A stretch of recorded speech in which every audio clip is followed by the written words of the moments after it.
அனைவருக்கும் என் மாலை வணக்கம். யங் மைண்ட்ஸ் இந்தியா வழங்கும் பெண்களின் பாதுகாப்பு சமுதாயத்தின் பொறுப்பு என்னும் சமூக விழிப்புணர்வு நிகழ்ச்சிக்கு உங்கள் அனைவரையும் வரவேற்கிறேன். மண்ணையும் விண்ணையும் இணைக்கும் மழையைப் போல, மலரையும் வண்டையும் இணைக்கும் மகரந்தத்தைப் போல, அறிவையும் ஆற்றலையும் இணைக்கும் நூலைப் போல, குருவையும் சீடனையும் இணைக்கும் கல்வியைப் போல நம் அனைவரையும் ஒன்றாக இணைக்கும் யங் மைண்ட்ஸ் இந்தியாவின் நிறுவனர் திரு PM இப்ராஹிம் அவர்களை வரவேற்று உரையாடுமாறு கேட்டுக்கொள்கிறேன்.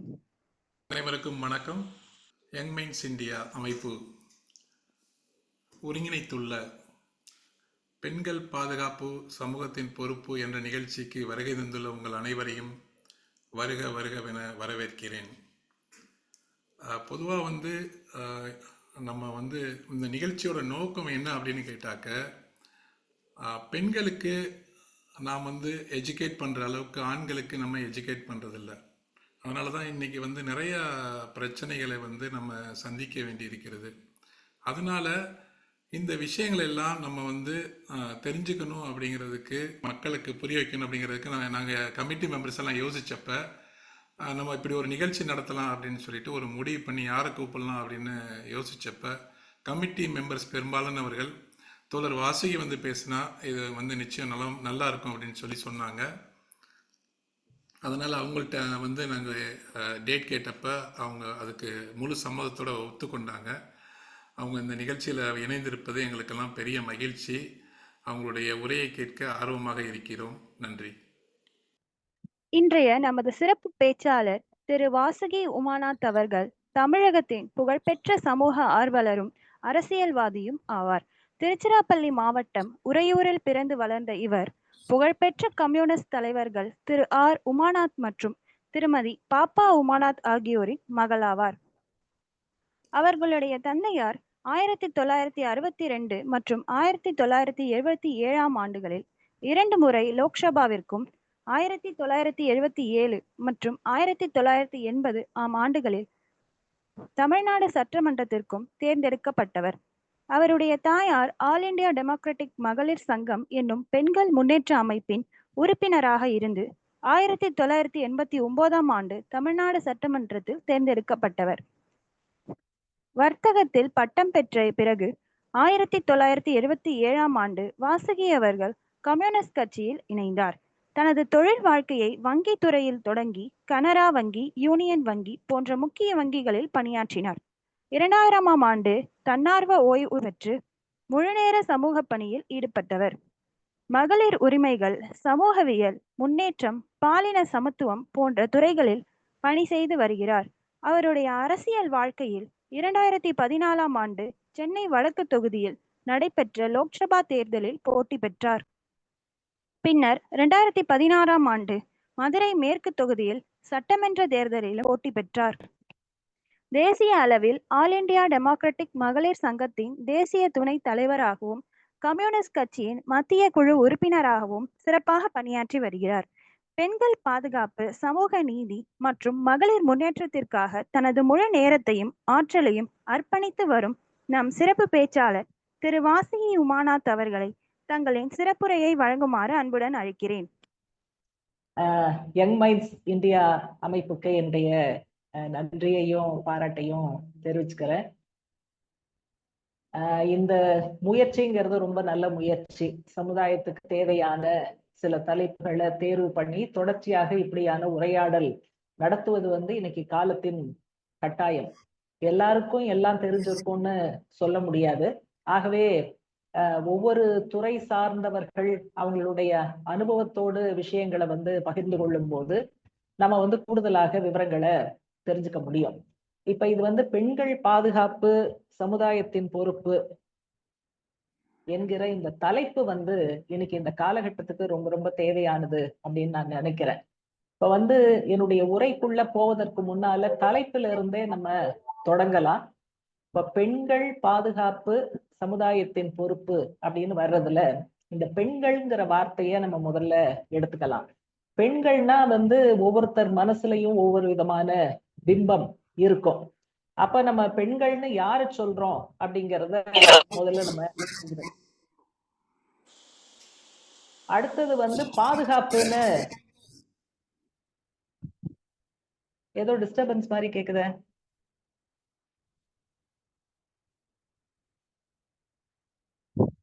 டிஸ்டர்ப்டா இருக்குங்களா? இல்ல பேசலாம் பேசலாம் பேசலாம், நீங்க பேசலாம். ஓகே. அடுத்தது வந்து பாதுகாப்புன்னு வரும்போது எதிலிருந்து பாதுகாப்புன்னு ஒரு கேள்வி வருது. அப்ப இன்னைக்கு பெண்கள் வந்து சமூகத்துல சந்தித்து கொண்டு இருக்கக்கூடிய பிரச்சனைகள் என்ன அப்படின்னு பார்த்தாதான் அந்த பிரச்சனைகள்னால பெண்களுடைய பாதுகாப்பு எப்படி பாதிக்கப்படுது அப்படிங்கிறத நம்ம பார்க்க முடியும். அடுத்து சமுதாயத்தின் பொறுப்புன்னு சொல்லும் போது நான் வந்து சமூகம்னா தனி மனிதர்களை மட்டும் நான் யோசிக்கல. அரசு உள்பட எல்லா ஏஜென்சிகளும் முகமைகளும் இந்த சமுதாயத்துல செயல்படக்கூடிய எல்லா முகமைகளுமே வந்து என்ன செய்யணும் அப்படிங்கிறது 3ஆக நம்ம பார்க்கலாம்னு எனக்கு தோணுது. ஒண்ணு வந்து பெண்கள்னா யாரு, எங்க இருக்காங்க அப்படின்னா நகர்ப்புறத்துல இருக்காங்க, கிராமப்புறத்துல இருக்காங்க. பெண்கள் மத்தியிலையும் வந்து பணக்காரர்கள் உண்டு, நடுத்தர வர்க்கம் உண்டு, ஏழைகள் உண்டு.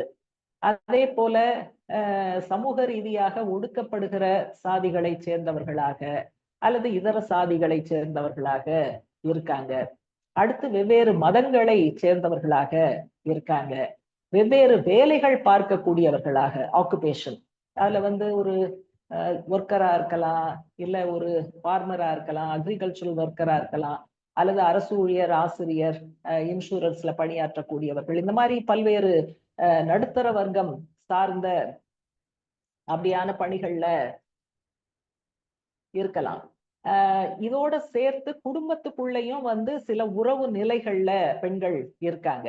குறிப்பாக இணையர், மனைவி அப்படிங்கிற இடத்துலயும் அவங்க இருக்காங்க. சோ பெண்கள் வந்து இவ்வளவு இடங்கள்ல இவ்வளவு வகைப்பட்டவர்களாக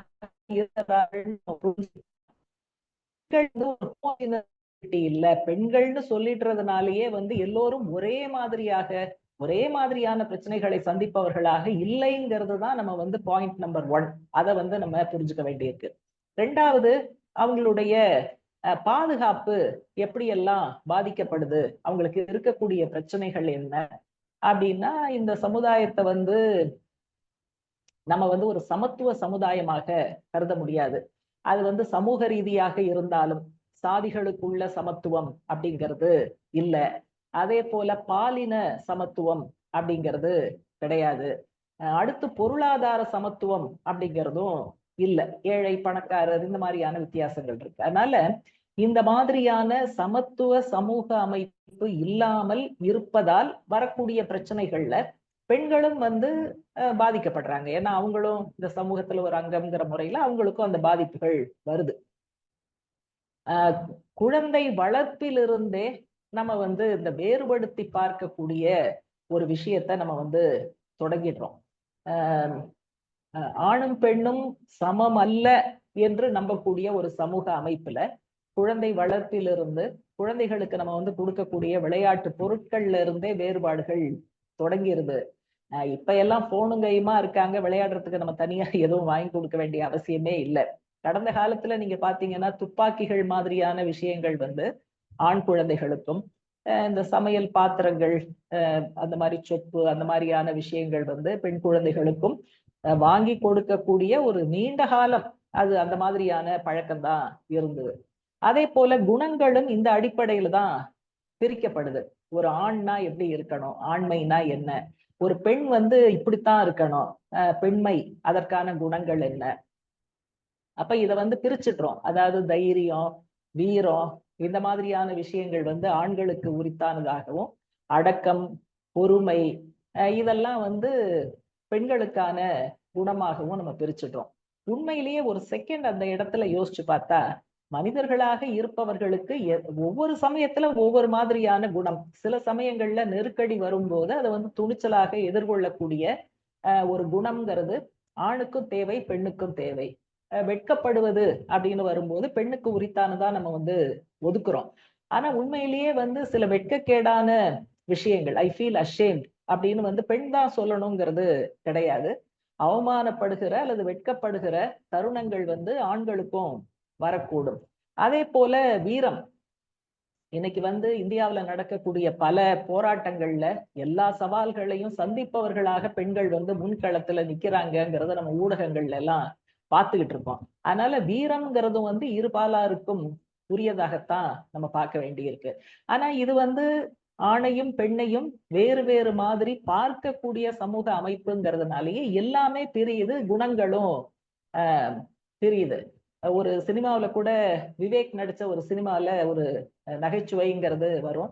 அவர் வந்து மேரேஜ் புரோக்கரா இருப்பாரு. அப்ப வந்து ஒரு பையன் வீட்டுல மாப்பிள்ளை வீட்டுல வந்து பொண்ணு கேட்பாங்க. பொண்ணு எப்படி இருக்கணும்னா இப்படி படிச்சிருக்கணும், இப்படி இருக்கணும், அப்படி இருக்கணும்னு நிறைய சொல்லிட்டு பெண் வந்து அடக்கமா இருக்கணும், அடக்கமா இருக்கணும்னு சொல்லுவாங்க. இவர் இந்த வீட்டு பெண்ணு அந்த வீட்டு பெண்ணுன்னு வரிசையா பட்டியல் போடுவாரு. எல்லாத்தையும் கேட்டு இல்ல இல்ல இன்னும் அடக்கமா இருக்கணும், இன்னும் அடக்கமா இருக்கணும். உடனே அவர் சொல்லுவாரு, கண்ணம்மாப்பேட்டை சுடுகாட்டுக்கு போனா அங்க எல்லாம் அடக்கத்துல இருப்பாங்க, நீங்க அந்த மாதிரி பெண்ணாதான் நீங்க பாக்கணும், இல்லைன்னா நீங்க சொல்ற அடக்கம் எல்லாம் எந்த பெண்ணையும் நான் தேட முடியாதும்பாரு. அப்படி ஒரு நகைச்சுவைக்கான அளவுக்கு இந்த பெண் வந்து அடங்கி போக வேண்டும் அப்படிங்கிறது. இப்ப நீங்க கேட்கறவங்க கூட அப்படியெல்லாம் எங்க ஃபேமிலியில இல்ல, காலம் மாறி போச்சு, நீங்க வந்து பழைய கதையே சொல்றீங்க அப்படின்னு கூட நினைக்கலாம். ஆனா சமூகத்துல மேலோங்கி வரக்கூடிய ஒரு ஆஸ்பெக்டாக இது இருக்கு. நான் வந்து ஒரு விமென்ஸ் ஆர்கனைசேஷன்ங்கிற முறையில நிறைய கேசஸ் நாங்க பாக்குறோம். நம்ம வந்து பழைய காலம் என்று நினைத்த, முடிந்து விட்டது என்று நினைத்த பல அம்சங்கள் வந்து இன்னைக்கும் இருக்குங்கிறத பாக்குறோம். அடுத்து இந்த வரதட்சணைங்கிற பிரச்சனை, நீங்க வந்து இதுக்கு எந்த ஜஸ்டிபிகேஷனும் கொடுக்க முடியாது. திருமணம்ங்கிறது ஆணுக்கும் பெண்ணுக்கும் நடக்குது. அப்கோர்ஸ் அது வந்து சாதாரணமாக இப்ப நம்ம ஒரே பாலினத்தை சேர்ந்தவர்கள் விரும்புவது, திருமணம் செய்வது, எல்ஜிபிடி இந்த மாதிரியான பிரிவினர் வந்து வந்தாச்சு. அதை வந்து டீகிரிமினலைஸ் பண்ணணும் அப்படின்னு இந்தியாவில எல்லாம் சுப்ரீம் கோர்ட் சொல்லியாச்சு. உங்க நாட்டுல அது வேற மாதிரி இருக்கலாம், இங்க அந்த மாதிரி நார்மல் அப்படின்னு நம்ம நினைக்கிற விஷயங்கள் மட்டுமல்ல, நார்மலுக்கு வெளியில வேற சில விஷயங்கள் இருக்கு. அதை சம்பந்தப்பட்டவங்க அதை நார்மல்னு நினைக்கிறாங்க. நம்ம நினைக்கிற நார்மல் தான் மத்தவங்களுக்கு நார்மலா இருக்க வேண்டியது இல்லை அப்படின்னு அந்த விஷயங்கள்லாம் வந்துகிட்டு இருக்கு. அப்ப வந்து இரு தரப்புக்கும் இடையில தான் திருமணம் நடக்குது. இப்பெல்லாம் ரெண்டு தரப்பும் நல்லா படிச்சிருக்கு, நல்லா வேலைக்கு போறாங்க, குடும்பம் சம்பந்தப்பட்ட பொறுப்புகளை ரெண்டு பேரும் தான் பாக்குறாங்க. அப்ப ரெண்டு பேருமே ஒரு சமநிலையில் எல்லா விதத்திலையும், படிப்புல, வேலை வாய்ப்புல, கல்ச்சுரலா, அந்தஸ்துல, எல்லா இடத்துலயும் சமமாக இருக்கும்போது வரதட்சணை பெண் வீட்டார் கொடுக்கணும் அப்படிங்கிற அந்த இடம் ஏன் வருது அப்படிங்கிறது ரொம்ப ரொம்ப ஆழமான கேள்வி. இது வந்து சமத்துவமின்மையினுடைய ஒரு தெளிவான வெளிப்பாடாகத்தான் பார்க்கணும். இப்போ தமிழகத்துல அடுத்தடுத்து வரதட்சணை கொலைகள் நடக்குது. திருப்பூர்ல ரித்தன்யாங்கிற பெண் ஒரு 7-8 ஆடியோ வாய்ஸ் நோட்டை அவங்க அப்பாவுக்கு போட்டு அந்த பெண் வந்து தற்கொலை செய்து கொண்டார். இத்தனைக்கும் 500 பவுன் நகை, 2.5 கோடி திருமண செலவு, 70 லட்சம் பெருமானம் உள்ள கார், இதுக்கும் மேல மாப்பிள்ள வந்து வேலை ஏதோ பிசினஸ் பண்ணணும், அதுக்கு வந்து இன்வெஸ்ட்மெண்ட் வேணும் அப்படிங்கிறதுக்கான கொடசல், டார்ச்சர். அதுல அந்த பெண் தற்கொலை செய்து கொள்கிறார். அது நடந்து சில நாட்கள்ல திருவள்ளூர் மாவட்டம் பொன்னேரியில திருமணமாகி ஒரு சில நாட்கள் தான், அதுல வந்து அந்த பெண் இதேதான் நகை நட்டு. கன்னியாகுமரியில அடுத்த இன்சிடென்ட் வருது, தொடர்ந்து இது நடக்குது. இப்ப இந்த வரதட்சணை பிரச்சனை வரும்போது எல்லாருமே வேடிக்கையா சொல்லுவாங்க, நீங்க என்ன பெண்கள் அமைப்புகள்லாம் டவுரி டவுரிங்கிறீங்க, உண்மையிலேயே வரதட்சணை கேட்கறது யாரு? மாமியாரும் நாத்தனாரும் தான். வரக்கூடிய மருமகளை கொடுமை பண்றது யாரு? மாமியாரும் நாத்தனாரும் தான். நீங்க எப்படி இதை ரைஸ் பண்ண முடியும்? இது வந்து ஆண்கள் மேல நீங்க எப்படி பழி சொல்ல முடியும் அப்படின்னு சொல்லுவாங்க. பிரச்சனை என்னன்னா, எங்களை மாதிரியான அமைப்புகள் ரொம்ப தெளிவா இருக்கும். அதாவது இது வந்து ஆணின் மீது வைக்கக்கூடிய குற்றச்சாட்டு அல்ல, ஆண் மேலாதிக்க சமூக அமைப்பு அல்லது பெண்ணை தாழ்வாக பார்க்கிற சமூக அமைப்பு. இதுல வந்து மாமியார் கேக்குறாங்க அப்படின்னாலும் அந்த வீட்டுல இருக்கிற கணவன் வீட்டுல இருக்கிற மற்ற ஆண்கள்லாம் இல்ல இல்ல வேண்டான்னு யாரும் சொல்றது கிடையாது. என்டையர் ஃபேமிலி வந்து இதை ஒரு அந்தஸ்தின் வெளிப்பாடாக, நான் வந்து ஒரு பொண்ணை கல்யாணம் பண்ணா இந்த ஸ்டேச்சர் இருக்கணும், இவ்வளவு கொடுக்கணும், அப்பதான் எனக்கு பெருமை. பெண் வீட்டாரும் அப்படி நினைக்க வைக்கப்படுகிறார்கள். சில சமயம் டிமாண்ட் இருக்கும், சில சமயம் வந்து இதெல்லாம் பண்ணி போட்டாதான் போற இடங்கள்ல பெண் வந்து அந்தஸ்தோட இருக்க முடியும் அப்படிங்கிற உணர்வும் இருக்கலாம். அடிப்படையில இந்த பாலின சமத்துவம் இல்லாத பின்னணியில பெண் வீட்டார் மேல சுமத்தப்படுகிற விஷயமாக நம்ம பார்க்க வேண்டியிருக்கு. மாமியார் கொடுமைன்னு சொல்லும் போதெல்லாம் நான் கூட வேடிக்கையா பதில் சொல்லுவேன். எந்த ஒரு திருமண உறவுலையும் 2 மாமியார்கள் இருக்காங்க. கணவனுடைய அம்மா மனைவிக்கு மாமியார், மனைவியோட அம்மா கணவனுக்கு மாமியார். ஆனா நம்ம மாமியார் கொடுமைன்னு சொல்லும் போது ஏன் மனைவியோட அம்மாவை சொல்ல மாட்டேங்கிறோம்? ஏன் கணவனோட அம்மாவை தான் சொல்றோம், 2 பேரும் மாமியாரா இருந்தாலும்.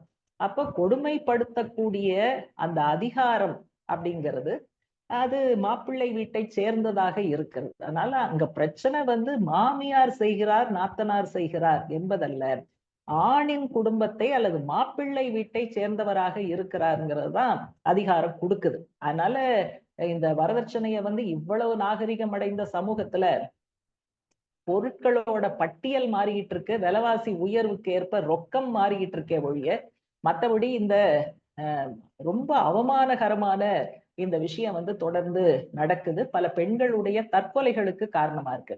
இந்த இடத்துல என்ன சொல்ல வேண்டி இருக்குன்னா, பெண் வீட்டார் மாப்பிள்ளை வீடு இப்படி பண்ணுது, ஆகவே அவர்கள் குற்றவாளி கூண்டுல நிக்க வேண்டியவங்க.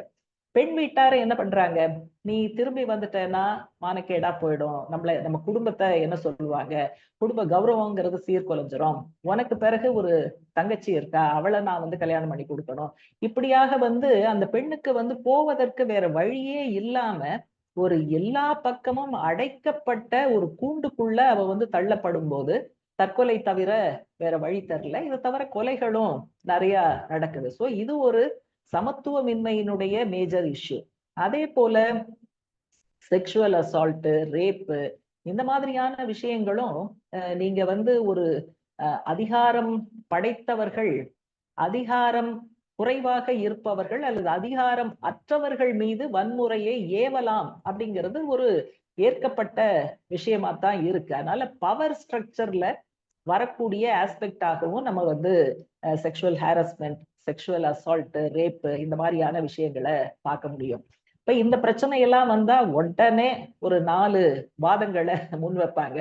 பெண்ணினுடைய உடைதான் காரணம், அப்புறம் பெண் வந்து இரவு நேரத்துல வீட்டை விட்டு வெளியே இருந்ததுதான் காரணம், அல்லது பெண் வந்து ஆண் நண்பரோடு போனதுதான் காரணம். இந்த மாதிரி வந்து பெண்ணையே பலிகடாவாக்கக்கூடிய காரணங்கள் தான், இந்த பிளேம் கேம் தான் நடக்கும். தமிழகத்துல ஒரு ஹைகோர்ட் நீதிபதி ஒரு மகிழா கோர்ட்டை திறந்து வைக்க போன போது அந்த நேரம் தான் வந்து டெல்லியில அந்த நிர்பயாவினுடைய சம்பவம் நடந்து முடிஞ்சிருந்தது. அப்ப அவர் என்ன சொல்றாருன்னா, நிர்பயா ஒரு மிஸ்டேக் பண்ணாங்க. என்ன மிஸ்டேக் அப்படின்னா, she was at a wrong place at a wrong time அப்படின்னு அவர் சொல்றாரு. ராங் பிளேஸ்ங்கிறது வந்து பஸ், ராங் டைம்ங்கிறது ராத்திரி 10 மணி 11 மணி. அப்புறம் எங்க அமைப்பு சார்பா வந்து ஹைகோர்ட் ரெஜிஸ்ட்ராருக்கு நாங்க ஒரு லெட்டர் எழுதணும். ஒரு ஜட்ஜி இப்படி பேசியிருக்காரு, இவர் வந்து சட்டப்படி நடவடிக்கை எடுக்கணுமா? ஏன்னா ஐபிசி வந்து சட்டத்துல இருக்கு, ஆனா நம்ம பல பேரோட மனசுல இந்தியன் பீனல் கோடு இருப்பது கிடையாது, சோசியல் பீனல் கோட் தான் இருக்கு. ஐபிசிக்கு பதிலாக எஸ்பிசி தான் இருக்குங்கிறத நம்ம கவனிக்க வேண்டி இருக்கு. அப்ப அவரு இப்படி பண்ணாருன்னா அவரு தீர்ப்பெல்லாம் எப்படி கொடுப்பாரு அப்படிங்கிற கேள்வி எல்லாம் கேட்டோம். இன்னொன்னு, ராங் பிளேஸ்ல அவங்க இருந்தாங்கன்னா ரைட் பிளேஸ் எது அப்படிங்கிற கேள்விக்கு அவர் பதில் சொல்லணும். ரைட் பிளேஸ் எது? ஆபீஸா? அங்க எதுவும் தப்பு நடக்கிறது இல்லையா? வீடா? வீட்டுல வந்து பாலியல் தாக்குதல் நடப்பது கிடையாது. அப்ப இந்தியாவோட ஸ்டாட்டிஸ்டிக்ஸை நீங்க பாத்தீங்கன்னு சொன்னா, குழந்தைகள் மீதான பாலியல் வல்லுறவுல 90% மேல இதை செய்வது குழந்தைக்கு தெரிந்தவர்கள். அது அப்பாவா இருக்கலாம், அண்ணனா இருக்கலாம், மாமாவா இருக்கலாம், அந்த வீட்டோட இருக்கக்கூடிய உறவினரா இருக்கலாம். இதெல்லாம் வந்து ஊடகத்துல வந்து இருக்கக்கூடிய NCRB, national crime records bureau, அவங்க வந்து வெளியிட்டு இருக்கக்கூடிய புள்ளி விவரங்கள் தான். அப்ப வந்து குழந்தைகள் என்ன உடை உடுத்தி கொண்டு போகிறது, பாலுணர்வை தூண்டக்கூடிய விதத்துல ப்ரொவகேட்டிவ் ட்ரெஸ் அப்படிங்கிறது குழந்தைகிட்ட நம்ம என்ன பார்க்க முடியும்? இன்னொன்னு, நீங்க ரேப் விக்டிம்ஸ் எல்லாம் எடுத்து பாத்தீங்கன்னு சொன்னா, இவங்க சொல்லக்கூடிய சோ கால்ட் ப்ரொவகேட்டிவ் ட்ரெஸ்ல எல்லாம் யாரும் இல்ல, புடவையில சுடிதார்ல அப்படி இருக்கிறவங்களை தான் பாக்குறோம். அதனால இது வந்து உண்மைக்கு புறம்பானதுங்கிறது ஒண்ணு. இன்னொன்னு, ட்ரெஸ்ஸிங்கிறது வந்து it's a matter of my choice. நீங்க பல பேர் அதை ஏத்துக்காம இருக்கலாம், ஆனா விமென்ஸ் மூவ்மெண்ட்ல நாங்க தெளிவா இருக்கோம். எப்படி வேணா ட்ரெஸ் பண்ணிக்க, அது என்னோட உரிமை. உனக்கு பிடிக்கலன்னா நீ கண்ணை மூடிட்டு போ, நீ அந்த பக்கம் திரும்பிப்போ. என்னுடைய உடை காரணமாக அல்லது இரவு நேரத்துல நான் ரோட்ல நின்னேங்கிறதுக்காக that's not a licence for you to rape me. அதனால விமென்ஸ் மூவ்மெண்ட் இதுல தெளிவா இருக்கும். அது வந்து உனக்கான லைசன்ஸ் அல்ல. கன்சென்ட்ங்கிறது ரொம்ப ரொம்ப முக்கியமான விஷயம். பிங்க்னு ஒரு படம் வந்தது. அமிதாப் பச்சன் வந்து இப்படி குற்றம் அதாவது இந்த பெண் விரும்பி போனாள் அப்படின்னு ரேபிஸ்டோட லாயர் வந்து ஆர்கியூ பண்ணும்போது அந்த பெண்ணுக்கு ஆதரவாக அவர் ஆர்கியூ பண்ணுவார். ரொம்ப கரெக்டா அவர் கேட்பாரு, அந்த பையன்கிட்ட கேட்பாரு, நீ ஹோட்டலுக்கு போனப்போ இந்த பெண்ணும் ஃப்ரெண்ட்ஸும் இருந்தாங்க, உண்மையா? ஆமா. உங்களை பார்த்து சிரிச்சாங்களா? ஆமா.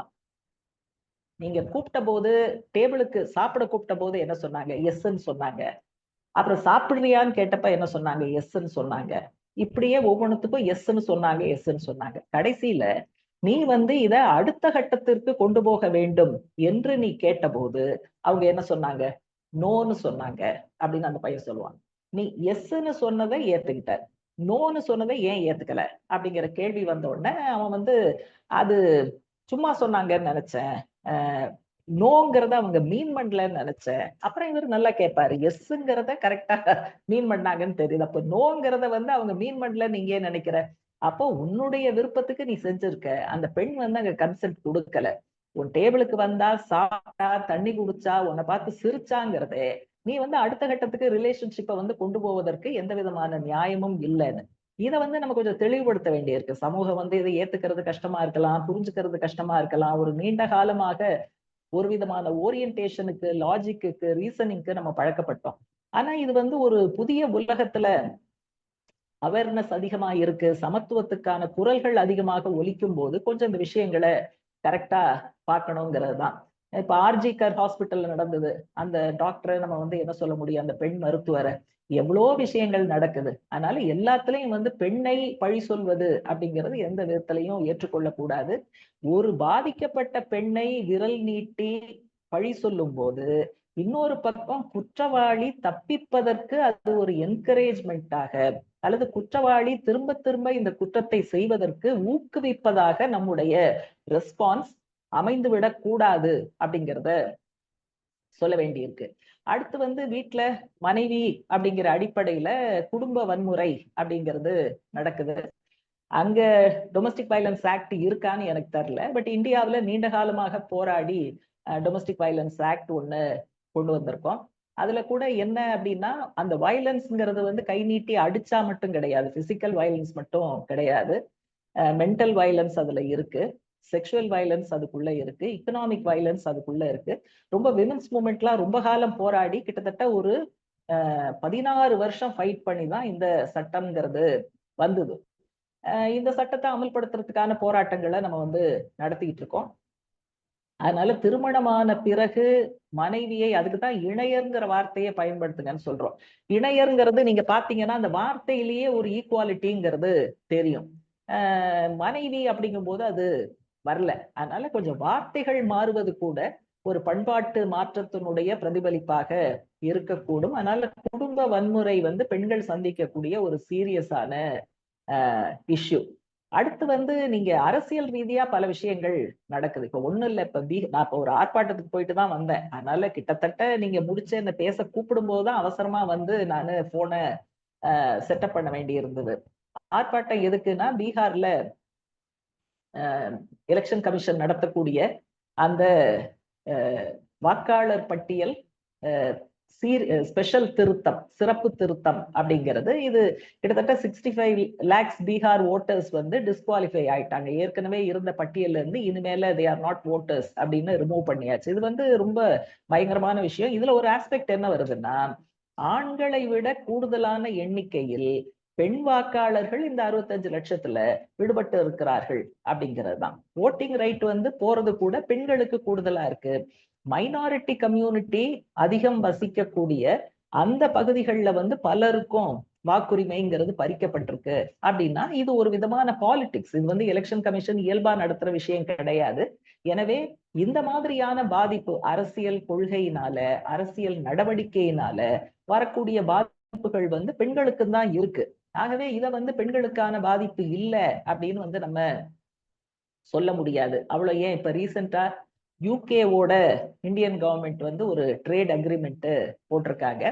அமெரிக்காவோட ஒரு ட்ரேட் அக்ரிமெண்ட்டுக்கு பேச்சுவார்த்தை நடந்துகிட்டு இருக்கு. அதுக்குள்ள ட்ரம்ப் வந்து இந்த டாரிஃபை 50% பிளஸ் பெனால்டி அப்படின்னு போட்டதுல இங்க என்னன்னா விவசாயத்துறை பாதிக்கப்படும், பால்வளத்துறை, மீன்வளத்துறை இதெல்லாம் பாதிக்கப்படும். MSME என்று சொல்லக்கூடிய மைக்ரோ ஸ்மால் மீடியம் என்டர்பிரைசஸ் இதெல்லாம் பாதிக்கப்படும். இப்ப இந்த துறை பாதிக்கப்படும்னா இந்த துறையில வேலை பார்க்கிற ஏராளமான பெண் தொழிலாளிகள் இதனால பாதிக்கப்படுவாங்க. யூகேவோட போட்ட ஃப்ரீ ட்ரேட் அக்ரிமெண்ட்லயும் விவசாயம் பாதிக்கப்படும், பார்மசூட்டிக்கல் பாதிக்கப்படும் அப்படிங்கிற விஷயங்கள் வருது இந்தியால. அப்ப இதுல வேலை செய்யக்கூடிய பெண்களுடைய பாதிப்புங்கிறது வரும். அப்புறம் எல்லாமே பர்மனன்ட் ஜாப் எல்லாம் போய் அவுட் சோர்சிங் அல்லது வந்து கான்ட்ராக்சுவல் லேபர், கேஷுவல் லேபர் இந்த கேட்டகரி வந்து அதிகரிச்சுட்டு இருக்கு. இப்ப நான் பேசுற இதே நேரத்துல சென்னை கார்பரேஷன் முன்னால கடந்த சில நாட்களாக துப்புரவு தொழிலாளிகள் வந்து வேலை நிறுத்த போராட்டத்துல ஈடுபட்டு இருக்காங்க. அதுல கணிசமானவர்கள் பெண்கள். எடுக்கக்கூடிய சில முடிவுகள் வந்து தொழிலாளிகளை பாதிக்கும் போது அதுல பெண்களும் தொழிலாளிகளாக இருக்கிற காரணத்தினால அவங்களும் இந்த பாதிப்பை சந்திக்க வேண்டியிருக்கு. அதனால இன்டர்நேஷனல் அக்ரிமெண்ட் உள்பட சென்ட்ரல் கவர்மெண்ட் ஃபாலோ பண்ணக்கூடிய எக்கனாமிக் பாலிசி உட்பட அதுல வரக்கூடிய தாக்கத்துல பெண்களும் விதிவிலக்கு இல்லை அப்படிங்கிறதையும் சேர்த்துதான் பெண்களுடைய பாதுகாப்பு சம்பந்தப்பட்ட அந்த சப்ஜெக்டோட நம்ம லிங்க் பண்ணி பார்க்க வேண்டியிருக்கு. அதே போல எஜுகேஷன், எம்ப்ளாய்மெண்ட் இது எல்லாமே இது வந்து ஆணுக்கும் தேவை, பெண்ணுக்கும் தேவை. ஆனா பெண்ணை பொறுத்த வரைக்கும் நம்ம என்ன சொல்றோம்னா பெண் விடுதலை எக்கனாமிக் இண்டிபெண்டன்ஸ் அப்படிங்கறது சொல்றோம். ஆகவே பெண்ணுக்கான வேலை காட்டிலும் கூடுதல் முக்கியத்துவம் வாய்ந்தது. இது இன்னைக்கு ஒரு 45 ஆண்டுகளாக இல்லாத அளவுக்கான அன்எம்ப்ளாய்மெண்ட் இந்தியாவில இருப்பதாக புள்ளி விவரங்கள் வருது. ஸோ நேச்சுரலி விமன் வந்து அதுலயும் அடிபடுறாங்கிறத பாக்குறோம்.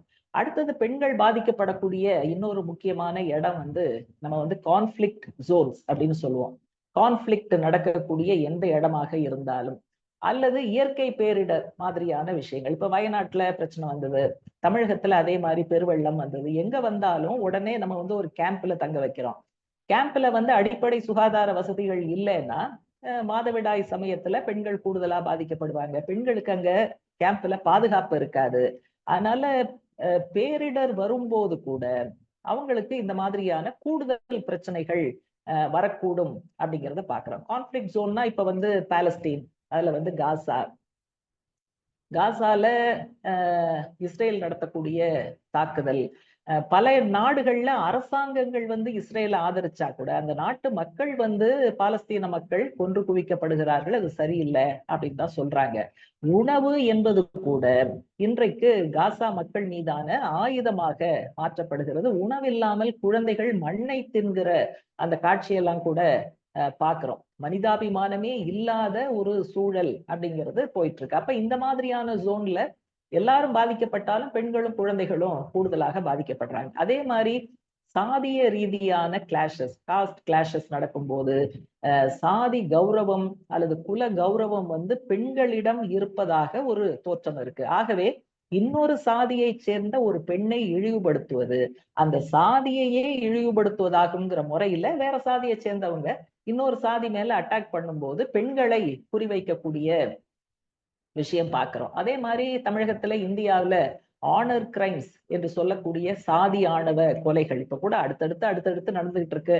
சில சமயம் அந்த பையனும் கொல்லப்படுறான். இல்லைன்னா பெண் வீட்டார் பெண்ணை பெற்றவர்களே பெண்ணை வந்து சுத்தமா நெருப்பு வச்சு கொளுத்தி சாம்பல் கூட இல்லாத அளவுக்கு செய்யக்கூடிய விஷயம். இது எல்லாத்துலயும் எங்களை மாதிரி அமைப்பு தலையிடுது.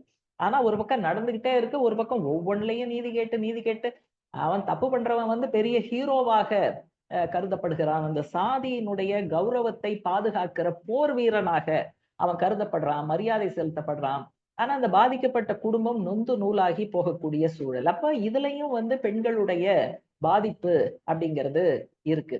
இதையும் தாண்டி இந்தியன் கான்டெக்ட்ல கம்யூனலிசம் அப்படிங்கிறது ஒரு மிகப்பெரிய பெண்களுக்கு வந்திருக்கு. இது வந்து ரிலிஜனோட சம்பந்தப்பட்டது இல்ல. ரிலிஜன் அவங்கவுங்களுக்கு நம்பிக்கை இருக்கு, அதை வந்து நம்ம மதிக்கணும். மத வழிபாடு அவங்கவுங்களுக்கு இருக்கு, நம்ம வந்து மதிக்கிறோம். கடவுள் நம்பிக்கை அவங்கவுங்களுக்கு இருக்கு, நம்ம வந்து மதிக்கிறோம். ஆனா அதே சமயம் அதை அரசியல் ஆதாயத்துக்கு அல்லது ஆட்சியை கைப்பற்றுவதற்கு மதத்தை பயன்படுத்துவது அல்லது இன்னொரு மதத்தை எதிரியாக்கி அதன் மூலமாக ஆட்சியை பிடிப்பது, இதெல்லாம் வந்து கம்யூனலிசம் சம்பந்தப்பட்ட விஷயம். இது வந்து எந்த மதத்தை சேர்ந்தவர்களாக இருந்தாலும் கம்யூனலிசம்ங்கிறத பெண்கள் வந்து அக்செப்ட் பண்ண ஆரம்பிச்சாங்கன்னா அதனுடைய விளைவுகள் வந்து ரொம்ப பேராபத்தாக இருக்கும். அதனால மதம் வேறு, மத நம்பிக்கை வேறு, கம்யூனலிசம்ங்கிறது வேற அப்படிங்கிறத நம்ம பார்க்க வேண்டி இருக்கு. இதுவும் இந்தியாவில் பரவலாக பெண்களை பாதிக்கக்கூடிய விஷயமாக இருக்கு. சோ இந்த மாதிரி நீங்க வந்து எல்லா ஆஸ்பெக்ட்லையும், அது வந்து சமூகமா இருக்கலாம், அரசியலா இருக்கலாம், பண்பாடாக இருக்கலாம். இப்ப வந்து உள்ளூர் மட்ட எலெக்ஷன், பஞ்சாயத்து எலெக்ஷன், இதுல எல்லாம் பெண்கள் வந்து தலைவர்களாக 50% வர முடியும். ஆனா வந்ததுக்கு பிறகு பெண்கள் வந்து இண்டிபெண்டா வேலை பார்க்கறாங்களா அப்படின்னா கிடையாது. அங்க இருக்கக்கூடிய அந்த குடும்பத்துல இருக்கக்கூடிய மாமனார் அல்லது கணவர், இவங்கதான் வந்து அந்த ஆபீஸ்ல போய் உட்கார்றாங்க. நான் ஒரு சமயம் 100 நாள் வேலை பிரச்சனை இல்ல, இந்தியால ஒரு சிஸ்டம் இருக்கு, Mahatma Gandhi rural employment guarantee ஆக்ட்னு. அது சம்பந்தமா பார்க்க போகும்போது என்ன இப்படி நடக்குது, யாருங்க பஞ்சாயத்து பிரசிடென்ட் அப்படின்னா போன் பண்ணி கூப்பிட்டாங்க. புல்லட் சவுண்டு கேக்குது, புல்லட்ல தடு தடு தடுன்னு ஒருத்தர் வந்து இறங்குறாரு. நான் அவர்கிட்ட அவர் தான் எலெக்டட் பிரசிடென்ட் நினைச்சு பேசிட்டு இருக்கேன். பேசி முடிச்சு போனதுக்கு பிறகு ஒரு அம்மா சொல்றாங்க, இவர் இல்லைங்க, இவர் ஒய்ஃப் தாங்க பஞ்சாயத்து பிரசிடென்ட். ஏங்க சொல்லக்கூடாது, அப்ப இவர் ஏன் வந்தாருன்னா இவர் தாங்க எல்லா வேலையும் பார்ப்பாரு அப்படிங்கிறது. அப்போ பெண்ணுக்கு ஒரு நிர்வாகம் செய்வதற்கு ஒரு வாய்ப்பை வந்து எல்லாம் ஃபைட் பண்ணி தான் இந்த ஆக்டை கொண்டு வந்தோம். 50% வந்து லோக்கல் பாடி எலெக்ஷன்ல விமன் வந்து எலெக்ட் ஆகணும் அப்படிங்கிறத ஃபைட் பண்ணி கொண்டு வந்தா, எலெக்டட் விமனை வந்து பினாமியாக வைத்துக்கொண்டு மத்தவங்க தான், அந்த ஃபேமிலியில இருக்கிறவங்க தான் வந்து அந்த நிர்வாகத்தை நடத்துவாங்கன்னா இந்த நோக்கமே வந்து அடிபட்டு போகுதுங்கிறத நம்ம பார்க்க வேண்டி இருக்கு. அப்போ இது இந்த மாதிரியான பல பிரச்சனைகள் இருக்கும்போது சமூகம், அரசு, தனிநபர்கள், குடும்பம், இவங்க எல்லாமே வந்து இதுக்குள்ள பேச வேண்டி இருக்கு. முதல்ல பேசணும். குடும்பத்துக்குள்ள சமத்துவம் அப்படிங்கிறதுக்கான விவாதம் நடக்கணும். குடும்ப வேலைகளை அனைவரும் பகிர்ந்து செய்வது அப்படிங்கிறதுக்கு வரணும். இப்ப 2 பேரும் வேலைக்கு போகும்போது கூட பெண்கள் வந்து 1 மணி நேரம் முன்னால எழுந்து எல்லா வேலையும் செஞ்சுட்டு தான் வெளியில போகணும். வேலை முடிஞ்சு வந்ததுக்கு பிறகு திரும்ப வீட்டுல எல்லா வேலையும் செய்யணும். ஒரு பிரபல நாவலாசிரியர் கமலா பாசின் அவங்க பேரு. அவங்க வந்து ஒண்ணு எழுதுனாங்க இத. இப்ப நாங்கெல்லாம் விமென்ஸ் மூவ்மெண்ட்ல ரொம்ப கடுமையா பேசுவோம். வீட்டு வேலைகளை அனைவரும் பகிர்ந்துக்கணும், ஏன் பெண் தலையில மட்டும் சுமத்துறீங்க. அவங்க அதை ரொம்ப, நாவல் எழுதுறவங்க இல்லையா, ரொம்ப அழகியலோட அவங்க சொன்னாங்க. அவங்க என்ன சொன்னாங்கன்னா, குழந்தை பெறுவதற்கு யூட்ரஸ் வேணும், கர்ப்பப்பை வேணும். அது யார்கிட்ட இருக்குன்னா பெண்ணிடம் தான் இருக்கிறது. ஆகவே அந்த வேலையை வந்து பெண் தான் பார்க்கணும். இது வந்து சமத்துவம்ங்கிற பேர்ல ஆண்கள்கிட்ட நம்ம வந்து தள்ள முடியாது.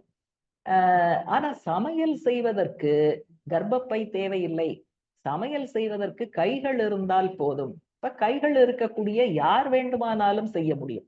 ஆனா எது பிரச்சனை பண்ணுதுன்னா, பாலின சமத்துவம் இல்லை அப்படிங்கிற அந்த விஷயம்தான் வந்து வீட்டு பணிகளை செய்வதற்காக படைக்கப்பட்டவராக பெண்ணை வந்து வைக்குது.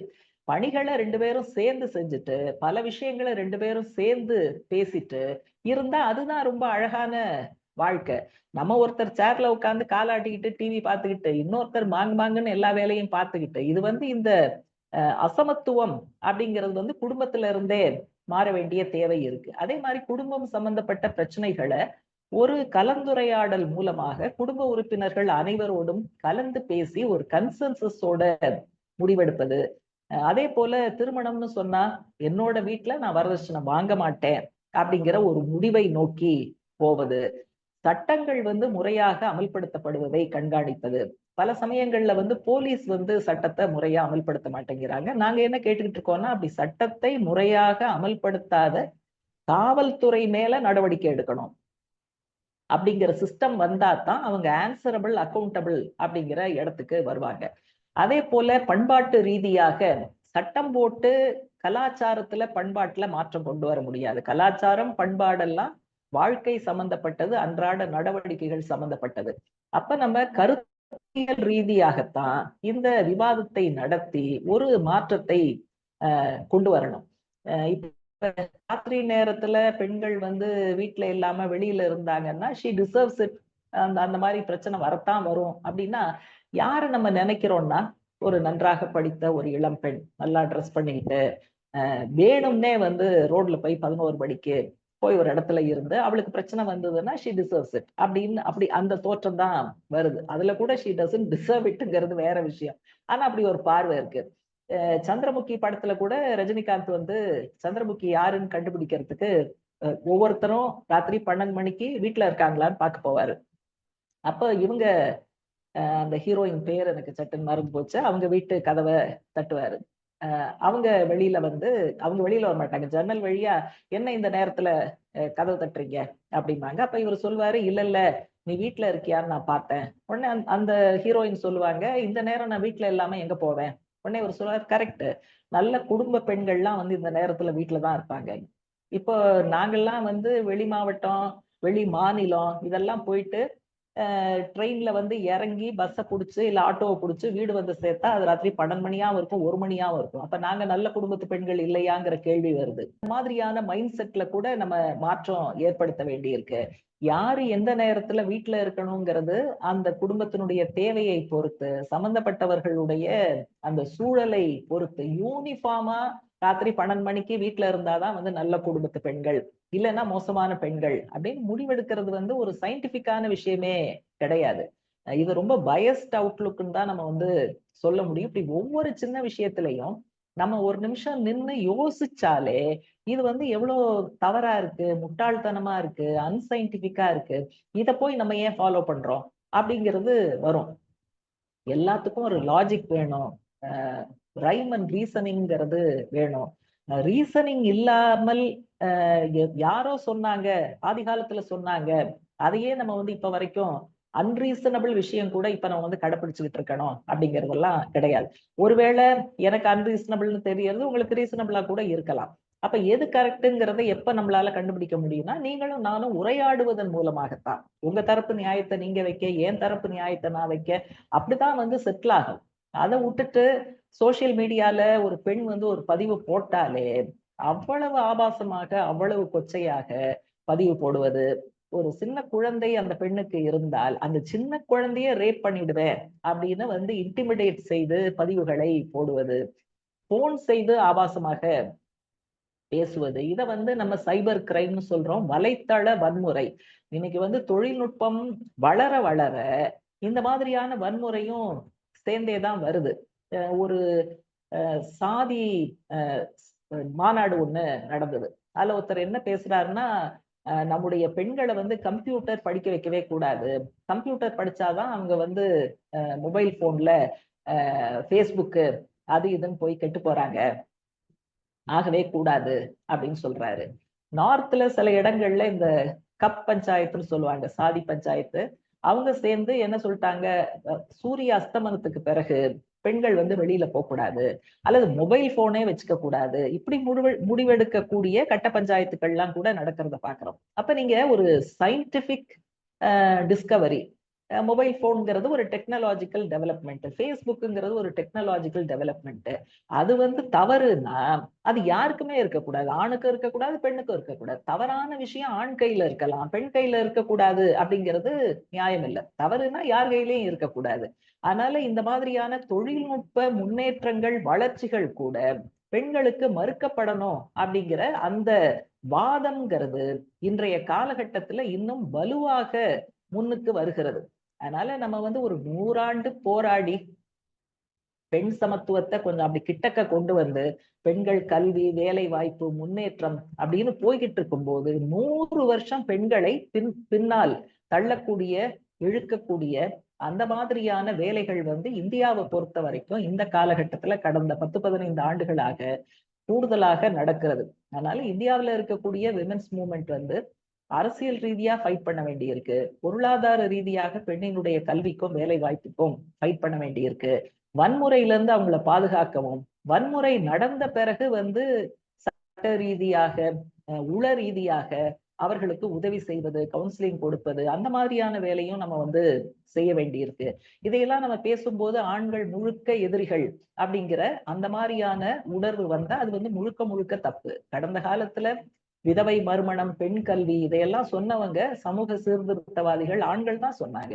ஈஸ்வரச்சந்திர வித்யாசாகர்ல இருந்து பல பேர் சொல்லியிருக்காங்க. எல்லா நாடுகள்லயும் அப்படிதான் இருக்கும். அதனால ஆண் அல்ல பெண் அல்ல, சொல்லப்படுகிற அந்த சமூக சீர்திருத்த கருத்துக்கள், கோட்பாடுகள் இதெல்லாம் வந்து இந்த காதுல வாங்கி அந்த காதுல விடுவதற்கல்ல, அது வந்து பிராக்டிஸ் பண்ணுவதற்கு, மத்தவங்களுக்கு அட்வைஸ் பண்ணுவதற்காக அல்ல.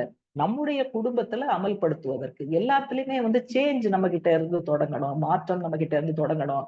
ஒரு விஷயத்த முயற்சி செய்வது பார்ப்பது நம்ம கிட்ட இருந்து தொடங்கணும். இப்ப நம்ம ஜெனரேஷன், அடுத்த ஜெனரேஷன் இப்படி ஆயிடுச்சு. குறைஞ்சபட்சம் இப்போது குழந்தைகளாக இருப்பவர்களாவது மற்றவர்களை சாதி மதம் கடந்து மதிக்கக்கூடியவர்களாக, ஆணா பெண்ணா என்று பார்க்காமல் மதிக்கக்கூடியவர்களாக, பரஸ்பரம் கருத்துக்களை ஆரோக்கியமான முறையில், ஹேட் பாலிடிக்ஸ் இல்லாம ஆரோக்கியமான முறையில் பரிமாற்றம் செய்பவர்களாக இருந்தாதான் இந்த சமூகம் வந்து முன்னேறும். அதனால பெண்ணினுடைய முன்னேற்றம், பெண்ணினுடைய பாதுகாப்பு இது வந்து சமூகத்தின் வளர்ச்சியோடு இணைந்த விஷயம். இது வந்து ஒரு லார்ஜர் ஆஸ்பெக்ட் அப்படிங்கிற முறையில பார்க்கணும். அதுக்கு நம்ம எல்லாரும் சேர்ந்து நம்முடைய கான்ட்ரிபியூஷன் கொடுக்கணும் அப்படிங்கறதோட என்னுடைய உரையை முடிச்சுக்கிறேன். வாய்ப்புக்கு நன்றி. என் பேரு ஜெயக்குமார். சொல்லுங்க. வணக்கம் மேடம், ரொம்ப நன்றி. லைக் நார்மலா இவர் நம்ம இப்ராஹிம் சார் நான் வந்து இந்த மாதிரி நிறைய அனுப்புவாரு. நான் மோஸ்ட் ஆஃப் த திங்ஸ் நான் அட்டன் பண்ண மாட்டேன். But this was very unique and special. அதுதான் மெயினா intentionally I wanted to participate. The reason actually இது என்னோட one of the query which is going on in my mind ரொம்ப நாளாட்டே. எனக்கு 2 daughters, basically they both are doctors, basically they are in Chennai now. இது most of the NRIs இப்போ எங்களை மாதிரி கொஞ்சம் like above 50 years and I think we are all here in Kuwait for a long time. So இப்போ as a parent we are all here. எங்களோட 2 daughters அங்க இருக்கிறாங்க, சேஃபா இருக்கிறாங்க. I mean they know little martial arts and other thing. It's a all okay.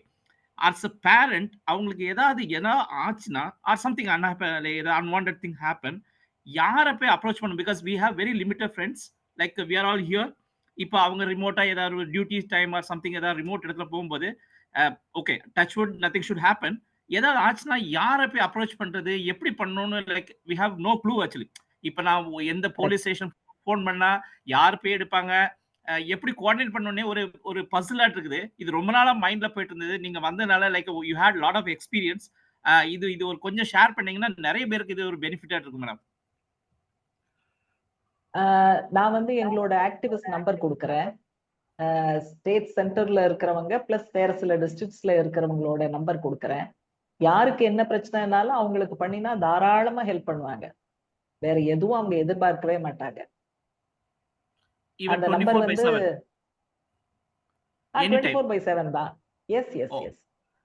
Police ஸ்டேஷனுக்கு போவாங்க, சம்பந்தப்பட்ட வீட்டுக்கு போவாங்க, எல்லாமே பண்ணுவாங்க. அதெல்லாம் பண்ணக்கூடிய சொந்த நலனை பின்னுக்கு வச்சுட்டு தான் எல்லாரும் வராங்க. இவங்க எல்லாருக்கும் நம்மளால ஒன்னும் சேலரி எல்லாம் கொடுக்க முடியறது இல்ல. பல பேர் வந்து வாலண்டரி பேசிஸ்ல தான் அவங்க வந்து இந்த வேலைகளை பாக்குறாங்க. அதனால அந்த உதவி நிச்சயமா கிடைக்கும். நான் வந்து தோழர் என்னோட கான்டாக்ட் பண்ண அந்த தோழருக்கு இந்த நம்பர்ஸை நான் அனுப்பிச்சிடுறேன். அவர் மூலமா எல்லாரும் வாங்கிக்கங்க.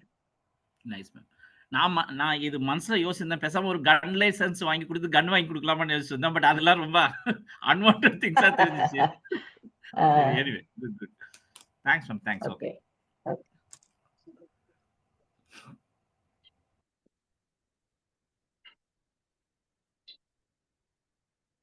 வேற யாருக்காச்சும் டவுட் இருந்தாலும் கேட்கலாம்.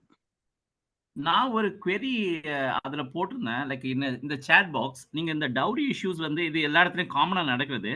But this one of the query which I asked actually, இது சப்போஸ் இந்த பாய் இன்னசென்ட்டா இருக்கும்போது some of the girls might misuse, அவங்க வீட்ல அவர் ஃபேமிலி அகெயின்ஸ்ட் வந்து லைக் அவங்க மேல டவுரி கம்ப்ளைண்ட் மாதிரி கொடுத்தாங்கன்னா, இந்த மாதிரி சினாரியோஸ்ல like I know like it doesn't happen frequently, but the people can misuse this agenda also. அந்த மாதிரி கண்டிஷன்ஸ்ல is there any laws to protect the boy side ma'am, actually இந்த மேல் சைடு? அதாவது நீங்க எல்லா சட்டங்களுமே மிஸ்யூஸ் ஆகும். Not necessarily dowry laws. நீங்க வந்து ஒரு திருட்டு குற்றம் கூட பொய்யா யார் மேல வேணாலும் கொடுக்கலாம், கொலை குற்றம் கூட யார் மேல வேணாலும் கொடுக்கலாம். அதனால அந்த சமயத்துல லாயர் வச்சு நம்மளை பாதுகாத்துக்கிறத தவிர வேற வழி கிடையாது. இன்னொன்னு, போலீஸ் வந்து எஃப்ஐஆர் போடுறதுக்கு முன்னால ஒரு பிரிலிமினரி இன்வெஸ்டிகேஷன் பண்ணணுங்கிறது இருக்கு. பிரிலிமினரி இன்வெஸ்டிகேஷன்ல குற்றம் நடந்திருக்க வாய்ப்பு இருக்குன்னா தான் அவங்க வந்து எஃப்ஐஆர் போட முடியும். இல்லைன்னா வந்து எம்எஃப்னு சொல்லுவாங்க, மிஸ்டேக் ஆஃப் ஃபேக்ட்னு ஃபைலை வந்து க்ளோஸ் பண்ணிடணும். அதனால பல விஷயங்கள் வந்து போலீஸ் கையில தான் இருக்கு. நான் வந்து பெண்கள் வந்து தப்பா கம்ப்ளைண்ட் கொடுக்கவே மாட்டாங்கன்னு நான் சொல்ல. சில சமயங்கள்ல வந்து டொமஸ்டிக் வயலன்ஸா இருக்கும், அடிச்சு உதைக்கிறதா இருக்கும். ஆனா லாயர் என்ன சொல்லுவாரு, வெறுமனே அடிச்சாரு உதைச்சாருன்னா அது கம்ப்ளைண்ட் வந்து நிக்காது, அதனால நீங்க டவுரி கேட்டாருன்னு போடுங்க அப்படின்னு ஏதாவது ஒண்ணு சொல்லுவாங்க. அதனால அப்படி போடுறதும் உண்டு. அது வந்து பிராக்டிக்கலா நடக்கிறது தான். அந்த மாதிரி சமயங்கள்ல போலீஸ் கரெக்டா இருந்தாங்கன்னா இந்த பிரச்சனை வராது. போலீஸ் வந்து கொலூட் பண்ணி அவங்க வந்து தப்பு செய்யாதவங்க மேல எஃப்ஐஆர் போடுறாங்க, சார்ஜ் ஷீட் போடுறாங்கன்னா நம்ம லாயர் வச்சு கோர்ட்ல பாத்துக்கிறது தவிர வேற வழி கிடையாது. Okay, fine. மேம், எனக்கு ஒரு டவுட் இருக்கு மேம். ஆக்சுவலா இங்க ஒரு சேயிங்ஸ் இருக்கு. அதாவது ஒரு பெண்ணை விட ஆண் தான் வந்து உடல் அளவுல வலிமையானவன், பொண்ணு வந்து மனசளவுல வலிமையானவ அப்படின்னு சொல்றாங்க. அது வந்து எந்த அளவு உண்மை? அது உங்க பாயிண்ட் ஆஃப் வியூல சொல்லுங்க மேம். அதான் என்னோட பாயிண்ட் ஆஃப் வியூல, இப்ப நீங்க கிராமத்துல பாத்தீங்கன்னு சொன்னா 100 நாள் வேலை செய்யறவங்க, புல்லுக்கட்டை சுமக்கிறவங்க, நீங்க பாத்தீங்கன்னா அவ்வளவு பெரிய பண்டில் புல்லுக்கட்டு தலையில இருக்கும், விறகு கட்டு இடுப்புல இருக்கும், ஒரு கையில குழந்தைய வச்சிருப்பாங்க. நீங்க நகரத்துல இருக்கிற ஒரு ஆணை வந்து இதெல்லாம் சுமக்க சொல்லுங்க, அது முடியாது. அப்ப அந்த இடத்துல அந்த பெண் தான் வந்து பலமுள்ளவராக இருக்காரு. அதனால சின்ன வயசுல இருந்து நம்ம எப்படி சொல்லி கொடுத்து வளர்க்குறோம், என்ன மாதிரியான வேலைகளுக்கு அவங்கவங்க தங்களை தயார்படுத்திக்கிறாங்க. இப்ப நான் உதாரணமா என்ன சொல்றேன்னா, கணவன் மனைவி 2 பேரும் போகும்போது மனைவிக்கு எந்த தொந்தரவும் மற்றவர்களால வராது அப்படின்னு சொல்ல முடியுமா? இவர் வலிமையானவர் தானே கணவர், அவரால வந்து எல்லா சமயங்கள்லயும் பாதுகாத்துற முடியுமா? அதெல்லாம் வந்து எதிர்த்தாப்புல வர்றவர் இவரை விட பலசாலியா இருந்தா இவர் இங்க சரண்டர் ஆகி தான் போகணும். அதனால அப்படி உடல் பலம் அப்படிங்கிறது யூனிஃபார்மாக எல்லாருக்கும் இருக்கிறது கிடையாது. ஒவ்வொருத்தருக்கும் அவங்களுடைய ஆக்குபேஷன், அவங்க வளர்கிற விதம், அவங்களுடைய உணவு முறை, இப்ப வந்து களத்துல நிக்கணும், காட்டுல நிக்கணும், வயல் வேலை பார்க்கணும் அப்படின்னா அந்த ஸ்ட்ரென்த் வந்து தானா வரும். அதனால இதையெல்லாம் பொறுத்துதான் ஸ்ட்ரென்த். இன்னொன்னு என்னன்னா, ஸ்ட்ரென்த்தை பொறுத்து சமத்துவம் அப்படிங்கிறது கிடையாது, சம்மந்தமே கிடையாது. அப்படின்னா நீங்க வந்து முகமது அலி அந்த மாதிரியான குத்துச்சண்டை வீரர்களுக்கு தான் நம்ம வந்து மரியாதை கொடுக்கணுமே தவிர மற்றவங்களுக்கு எல்லாம், உங்களுக்கும் எனக்கும் எல்லாம் மரியாதையே கிடையாது, நமக்கு பலம் இல்லைங்கிறதுனால. That's completely different. அது வந்து உயரமா இருக்கிற மாதிரி, ஒரு கலரா இருக்கிற மாதிரி, அல்லது வேற மாதிரி, இதோட சேர்ந்ததுதான் வலிமைங்கிறதும் அதுவும் ஒரு ஆஸ்பெக்ட், அவ்வளவுதான். அதுக்கும் ஈக்குவாலிட்டிக்கும் சம்பந்தம் இல்லை. Okay ma'am. வேற யாருக்காவது டவுட் இருந்தா மேம் கிட்ட கேட்கலாம்.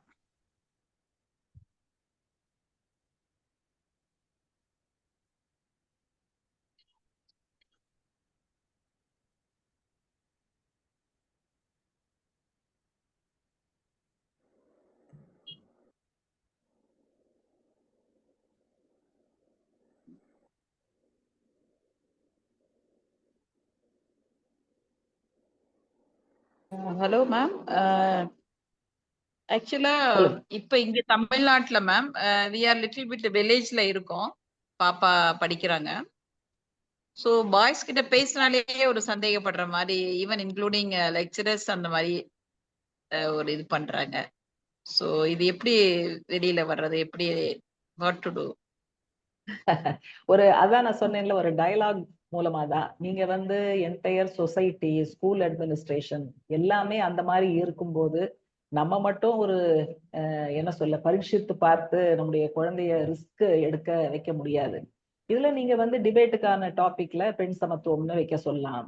வேற ஏதாவது விஷயங்கள் வந்து ஒரு ஹெல்த்தியா ஆணும் பெண்ணும் சேர்ந்து செய்யற மாதிரி ஸ்டூடெண்ட்ஸ் மத்தியில ஏதாவது ஒர்க்குக்கு நம்ம வந்து யோசனை சொல்ல. அப்படி சுத்தி வளைச்சுதான் நம்ம சில விஷயங்களை சொல்ல முடியுமே தவிர, மத்தபடி நம்ம டைரக்டா பண்ணா ரிஸ்க் நமக்கு.